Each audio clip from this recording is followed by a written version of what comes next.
Well, hello and welcome to another episode of More Perfect Marketing. My name's David Baer, and today we're going to be chatting about how small business owners perceive marketing, what they think they need to be doing with their marketing, and perhaps what they might sometimes not realize is in fact what they ought to be doing when it comes to marketing.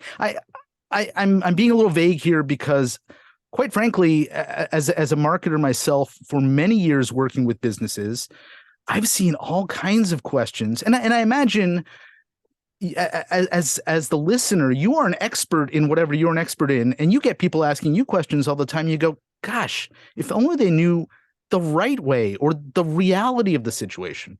Well, we marketers are people too. We marketers have that same reaction, and those of us who care about our clients, and I hope most marketers out there do, we want to set things straight, make things effective, make things profitable for our clients. And so I want to dive deep into this topic with today's guest.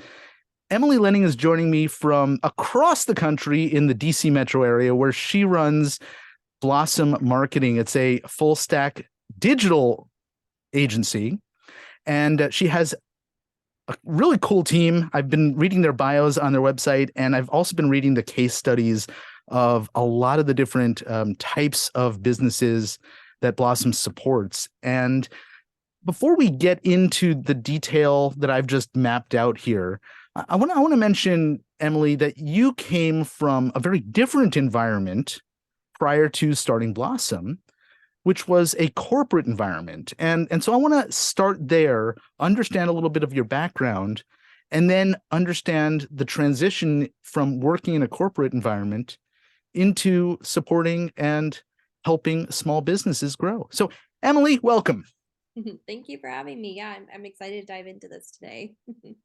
So let's go back to sort of not the beginning, but your earlier work in the marketing space. You went to school, you studied public relations, and then you ended up at some point working in the corporate space. Why don't you share a little bit about that experience?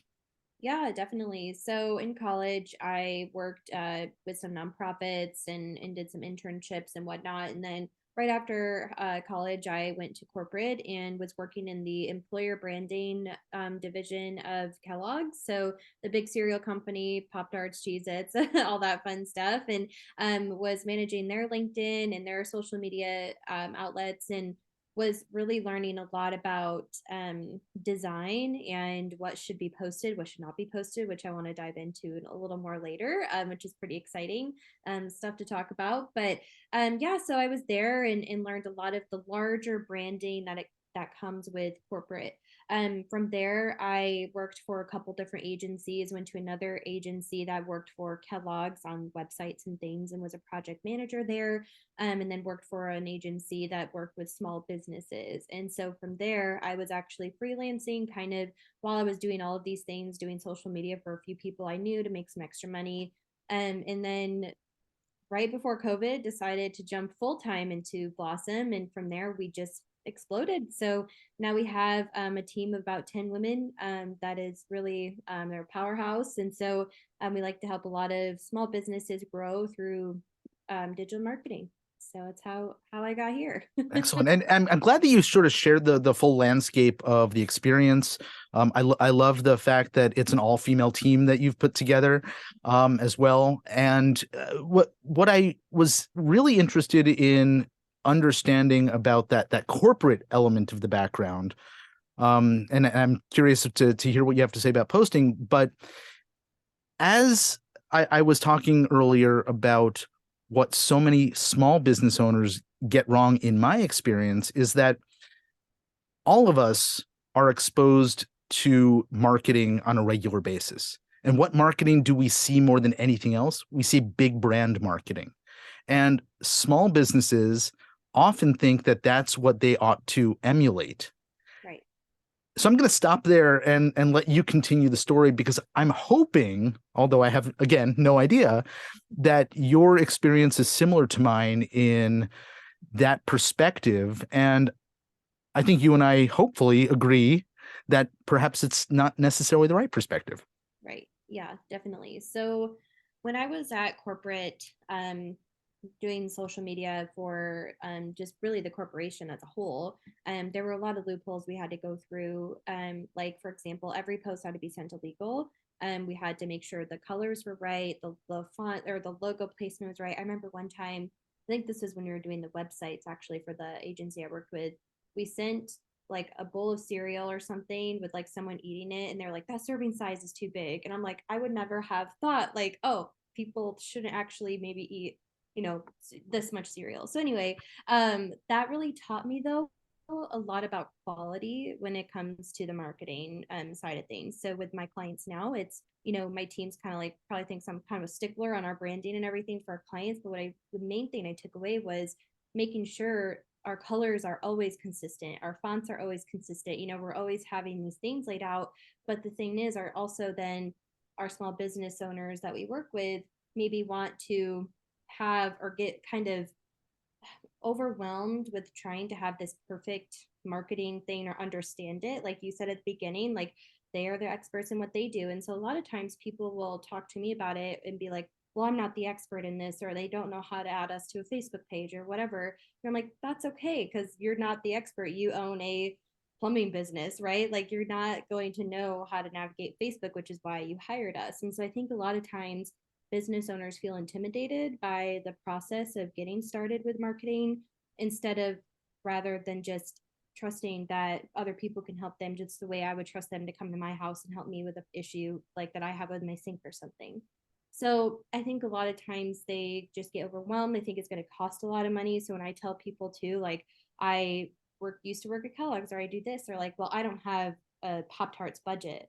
I'm like, well, I don't need you to have a Pop Tarts, but it's why I do what I do. I want to help you grow because I'm passionate about helping small businesses. So, which is why I do what I do. So, anyway, I think there are a lot of things, but I think the main thing is like intimidation, with not knowing what to do or being scared to start because just not having that knowledge, and it's always changing, right? So they learn one thing and then they get frustrated that it's changing again. So I think those are kind of my top things that I've learned a lot in the transition, um, going from corporate to small business marketing. I often say that all business owners I've ever encountered think they know everything about marketing. But Mm-hmm. now that I've heard what you just said here, I would probably reframe that to say they have certain beliefs about marketing, Right.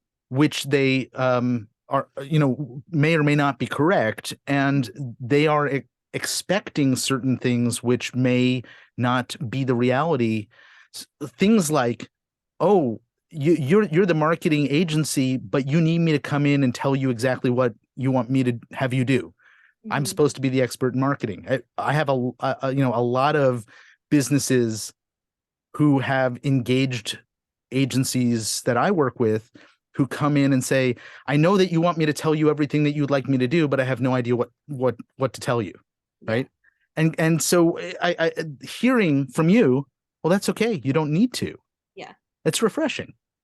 Yeah, definitely. Yeah. And I think like a lot of times, agencies will ask their clients, well, what do you want us to be posting? Do you want us to be sharing? Instead, as agency owners, we should also be telling them, here's what we suggest doing. Because I also, at this point, like I was telling you before we jumped on, I probably worked with over 1,000 businesses at this point, and I have learned most of the time people want me to tell them what they should be doing. It's Yeah. not a, and so I'm always careful in my team to be like, tell us what you want us to do. It's rather, here's what we suggest. I work with a mental health facility. It's Stress Awareness Month. Let's talk about that this month. So, it's always bringing those ideas to the table, because they also hired you because they're also exhausted from thinking about it and they don't know what, they want to do. So, but then you So, also have clients on the other end that do think they do know exactly what they want to.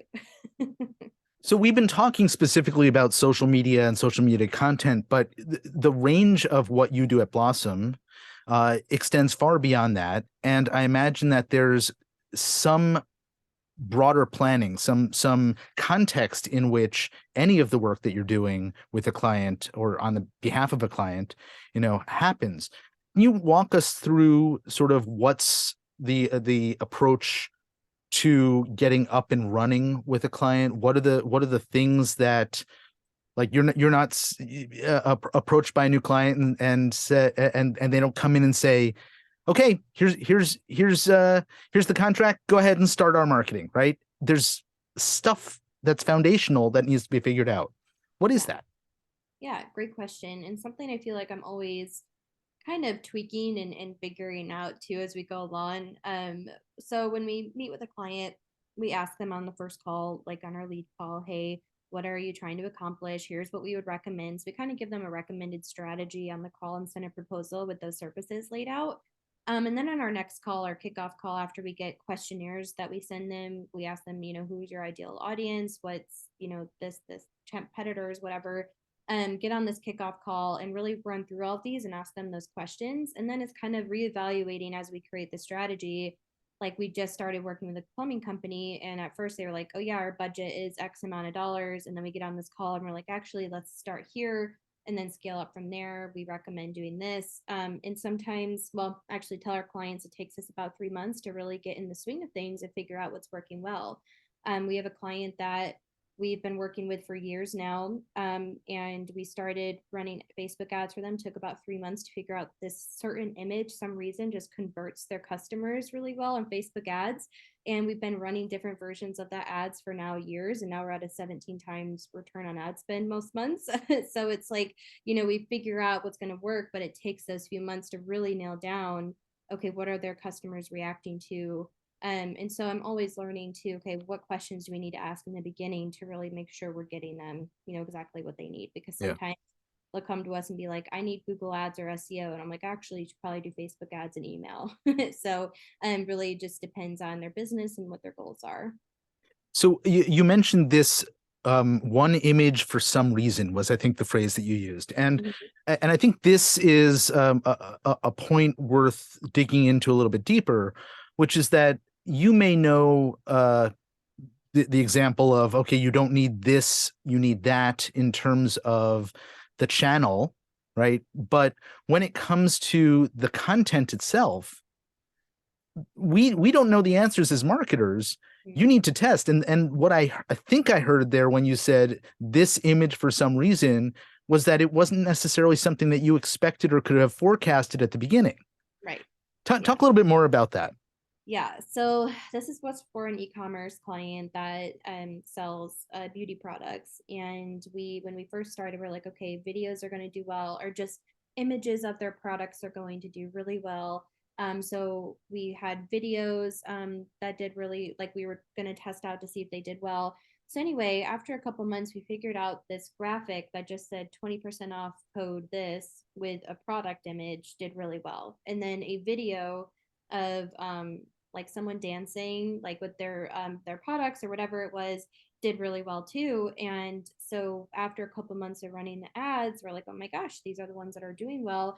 And we didn't think they would, because I thought really more product focused images would do good. But it was like, okay, this one would like just save 20% off, and it was getting this high return. And it was just like so interesting, because we didn't really test it at first, because that's not normally what would do well for our clients to start off.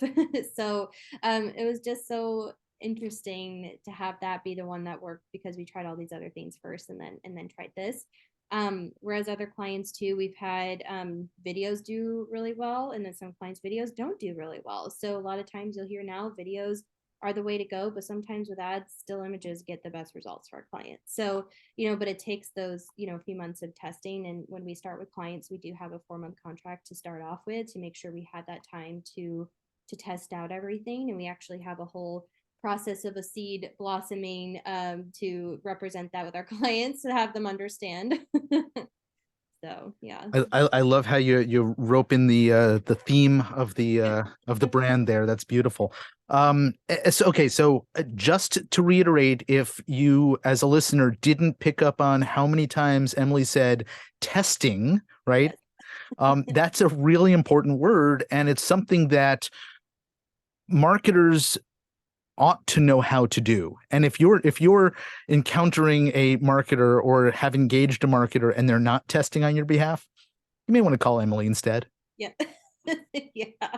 You have to test. I mean, if you hit it on the first time and it's working well, then kudos to you, but it doesn't normally happen. But even to the your point, if you hit it the first time, at bat or whatever it was you said, um, we don't necessarily know because we don't know what to judge that against. And Right. so there's this school of thought in our space of always be testing, right? Before I hit record, I was talking to you about a call that I was just on, and we were talking about direct response marketing, and which is exactly what we're talking about here. Is just in a digital space, but in old school direct mail, there were there's a process by which you have a control, right? The ad that is working now, and you are constantly trying to beat the control with new ads. And that's exactly what you are doing every time you're running campaigns on behalf of your clients. Right. Yeah, exactly. Yeah, I mean, it's like when well, if our client has a new product, or actually right now with that client, we're running Facebook ads. We added in Google ads, a year later, and now we're doing TikTok ads. And so the TikTok ads we've been running for about 4 months, and now we're starting to pick up and get those conversions. But again, we figured out what was working here, started adding in other ways to target, and then are now optimizing our TikTok ads. So it's always learning and adding. So I want to understand a little bit about how you approach what you've just described here, because you're starting with one thing and then adding on additional things. How do you figure out what to prioritize, what to test out first? And I'll add to the question by saying, earlier you mentioned a client comes to you, they say we need A, B, and C, and you sort of look at the situation that they're in, and you say, maybe you need C, but you need D and E as well. Forget about A, B, and um, what informs all of that? Yeah.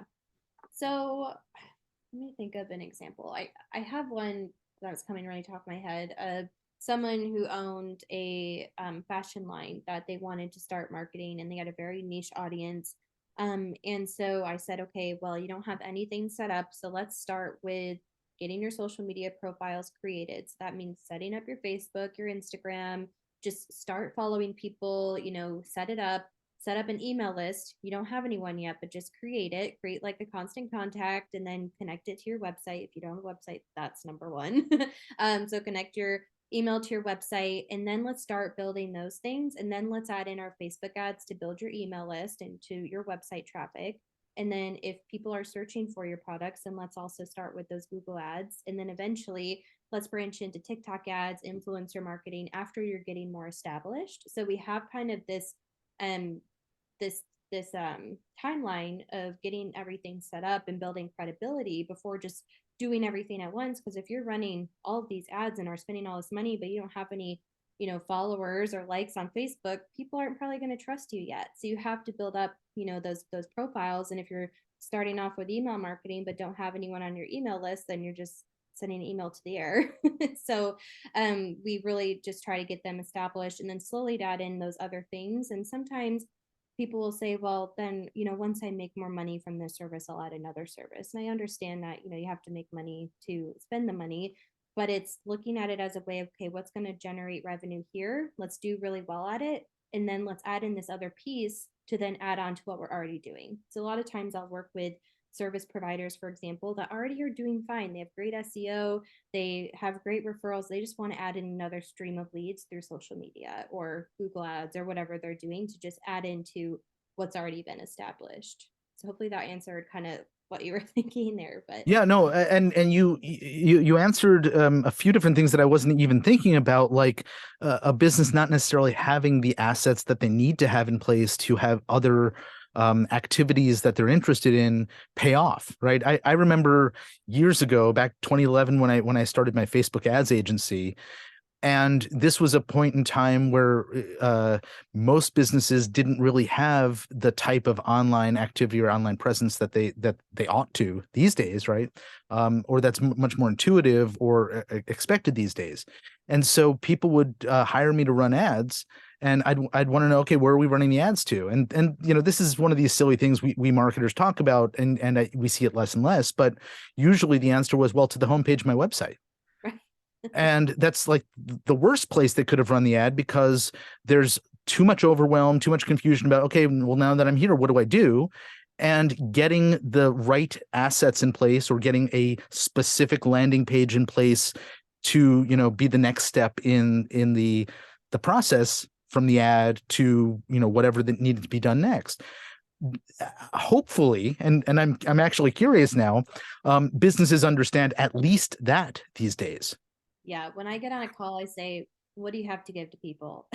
Why are they going to click on your website? Because you can say, oh, well, I sell these purses and they're amazing. Well, tell me why. Like, or like tell client people why they need to be going to your website. What are you offering? 20% off? Great. They're going to click on your website to see how they can use their 20% off coupon, or a free download. So a lot of times with service providers, I say create a free download, take a blog that you already have, or you're the expert. It's probably very easy for you to put 10 things you should know before doing XYZ.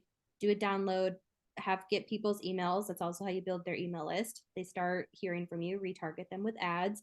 So anyway, I tell people, you're paying to get in front of someone. Why are they going to give their information to you for free? Why are they going to contact you? What is going to entice them to want to interact with you? So for a lot of our clients, we also do webinars as a great way to entice someone to interact with them, give their, email, and like sign up for their email list to get information from them. But also these days we're fighting for everyone's attention everywhere they look. We're trying to entice them to visit your website. So what do you have to give them? And also the page, yeah, it needs to be specified to exactly what you're talking about. Exact service you want to target, a special offering you have. So I always try to make sure our clients have something that we can entice people to click on it and get. So I was thinking, as I'm looking through the list of services that you offer, another area that I think a lot of businesses or business owners tend to get wrong is their emphasis on new. I need new customers. I need new eyeballs. I need new buyers, right? And you offer a range of things that could accommodate that, but as we often will talk about on this show, the most expensive customer is that first time customer. So I'm curious how you balance the activity when it comes to supporting revenue generation between new and existing. Yeah, yeah, that's a great question. So, um, thinking off the top of my head, we work with a co-working space, and we run emails for them, and so they have a newsletter that goes to their internal people that already have a membership with them, and then we have a list of people that maybe have done a free pass for or something that have been added to their email list, and we tell them about the community. So we're building that relationship off of people who have interacted with them but maybe haven't purchased yet or have shown some interest, and are telling them about the featured, employee of the month. We're telling them about events happening there that they could be a part of, and trying to build their, oh my gosh, I need to like sign up for this, because I showed some interaction with them. But they're also staying in touch with their current customers, and we're sending out, hey, here's our referral program. When you send someone to us, you get this. Just a reminder, here are the perks that you have. Want to upgrade your office, contact us. There are different things that we're adding to these emails to build on those current customers. And also, with ads, we do retarget campaigns too, where we're retargeting customer lists to sign up for maybe a new service or something like that, or for like an HVAC plumbing company or HVAC company. This time of year, AC tune-ups are big, so we're retargeting email lists or customer lists with AC tune-up ads and So just for folks who are hearing you explain this, go into a little bit more depth for somebody who doesn't know what you're describing here. for the retargeting. Just yeah, so it's a certain time of year. There are Oh, services the company provides, and you're saying retargeting their customer list. What does that mean to the layperson? yes, yeah. So if you have a company that's a service provider, and let's say you're an HVAC company that provides AC tune-ups, and you charge, I was just thinking about this because I was helping create the strategy, and you charge a certain amount for this, and it's only a certain time of year. So we're going to upload a Excel sheet with emails and phone numbers and customer names to Facebook, and then we can target them based on those parameters that are associated with their profiles, and say, hey, you're a customer, don't forget to get your AC tune-up. So it's another way to sort of message them in addition to whatever else. So you might be sending out email, maybe you might not, but somebody might be sending out direct mail. And so they're seeing it in as many different places as possible. They're more likely, I'm assuming, to get that existing customer to re-engage them and pay them more. Right, exactly. Yeah. Brilliant. Yeah. So in terms of the balance between the getting new people in the door and the types of activities that you just described, what is your recommendation when you're working with clients in terms of how they should allocate, the resources and the work that you guys are doing to among those different things? Yeah, it's a great question. So, a majority of our ad spend, let's say for Facebook or Google, will go to new customers, and then our emails will generally go to their current customers and new. So we kind of frame it as both of, hey, if you're current customer, here's a referral program that we have, like, for example, that's what our emails say that Blossom sends. And then at the top, it's our blog, it's, our information about the company. And so you're kind of doing a mix of both there, but, and then your social media should always be to both, right? It should be about telling your current clients about who you are, about your team, kind of expanding on what services you also provide and results and everything else. And so it really is just a balance that you should get across the board. But generally, most of our ad spend for clients will go to newer clients too. All right, I'm going to change gears for a moment here. Sure. You often I will make fun of uh, the marketing, or really it's not marketing, but advertising industry, the Madison Avenue industry, that is less in business to realize the outcomes that we've been talking about in terms of revenue generation, and more in business to win awards. Mm. Okay.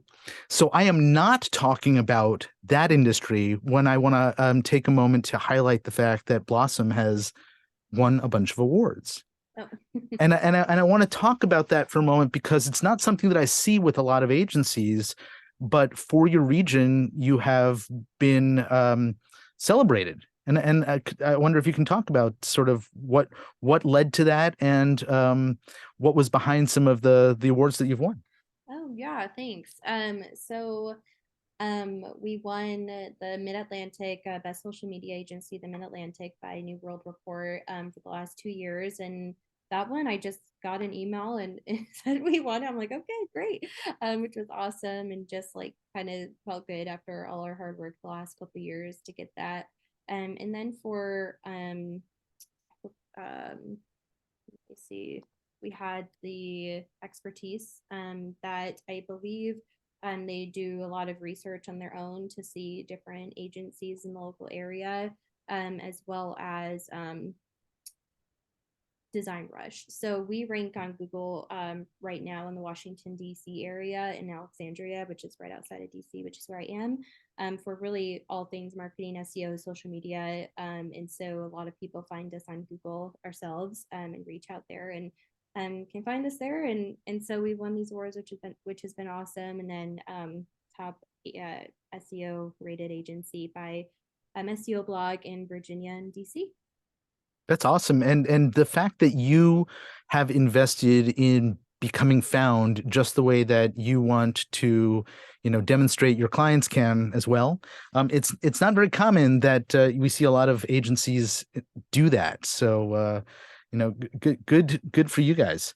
Thanks. So before we wrap up, I want to just give you a chance to talk a little bit about the range of types of clients you support, because as I was going through the website, I noticed that it's a fairly broad range of types of clients. And even though you are in Alexandria, Virginia, you have clients all over the place, across North America from the ones that I can see and perhaps even beyond.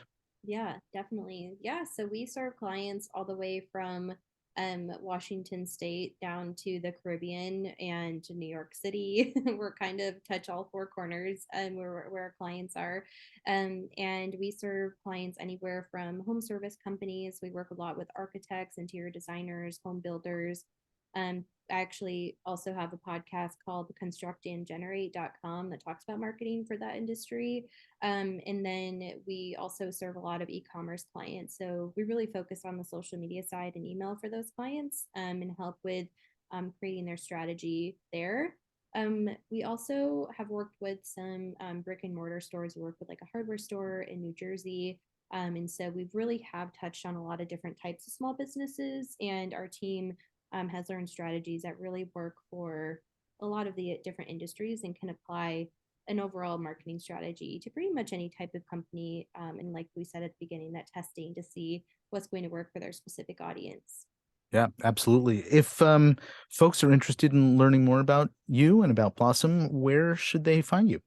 Yeah, you can go to my website, emilylenning.com or blossomdigital.com. Excellent. And of course, we will have both of those links in the show notes for today's episode. Emily Lenning, thank you so very much for hanging out with me. This has been fun. Thank you so much. Indeed. Folks, you have been listening to More Perfect Marketing. If you know somebody who could benefit from listening to the conversation you just heard, please, by all means, share it. In the meantime, my name is David Baer. I look forward to seeing you again back on another episode real soon. Take care.